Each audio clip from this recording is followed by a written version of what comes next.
چکوال کے علاقے میروپیلو میں تیسرا سالانہ جشن نیزہ ون ڈے ٹورنامنٹ منعقد کیا گیا، جس میں پنجاب بھر سے 20 کے قریب نیزہ بازی کلبوں نے شرکت کی۔ اس موقع پر شائقین کی بڑی تعداد دور دراز سے نیزہ بازی ٹورنامنٹ دیکھنے پہنچی۔ تقریب کے مہمان خصوصی ونگ کمانڈر چودھری فرحت عباس تھے۔ اس موقع پر روایتی پگڑیوں میں ملبوس، ہاتھوں میں نیزہ تھامے گھوڑ سوار کھلاڑیوں کی ساجدائی دیکھنے سے تعلق رکھتی تھی۔ شاہ سواروں کی ترتیب اور گھوڑوں کے انداز نے بھی پنجابی کلچر کو خوب نمایاں کیا۔ تقریب میں نیزہ بازی کا شاندار کھیل پیش کیا گیا۔ ہر دوڑ کے بعد ڈول کی تھاپ پر رقص نے دیکھنے والوں کے چہرے کھلا دیے۔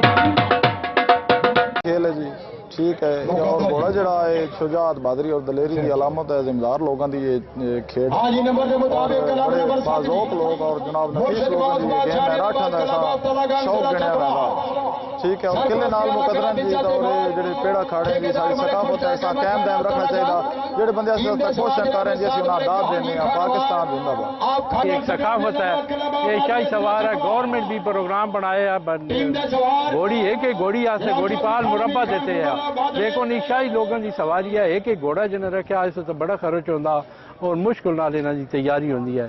تو نیزہ بازی جڑی ہے بڑا اچھا ہی کھیل ہے، ساڑھے اخلاق کی صفحہ اسی دعا کرنے ہیں انشاءاللہ یہ ثقافت جاری رہے۔ نیزہ بازی علاقے دھان کی ثقافت ہے اور ہم ہر سال اس کو بھرپور انداز میں مناتے ہیں۔ یہ ہماری 30ری نیزہ بازی ہے مسلسل جو ہم منا رہے ہیں، اور آج 25 سے 30 سیکشن جو ہیں وہ یہاں موجود ہیں گھوڑوں کی۔ چکوال، راولپنڈی، پنڈی گھیب، اٹک، چوہ سدن شاہ، دور دراز علاقوں سے یہاں پہ گھوڑے آئے ہیں، اور یہاں سے 10-12 موضوعات سے لوگ یہاں جمع ہیں جو صبح سے لے کے اب تک محسوس ہو رہے ہیں۔ جتنی ہم مثبت ایکٹیویٹی فروغ دیں گے، نوجوان جو ہیں وہ منفی ایکٹیویٹی سے دور ہو جائیں گے۔ کڑے مقابلے کے بعد فائنل میں گجر خان سے تعلق رکھنے والے پٹواری حیدری نیزہ باز کلب نے میدان مار لیا، جبکہ پاک بری چند پیر نیزہ باز کلب راولپنڈی نے دوسری اور پیر عالم شاہ گیلانی نیزہ باز کلب بہون نے تیسری پوزیشن حاصل کی۔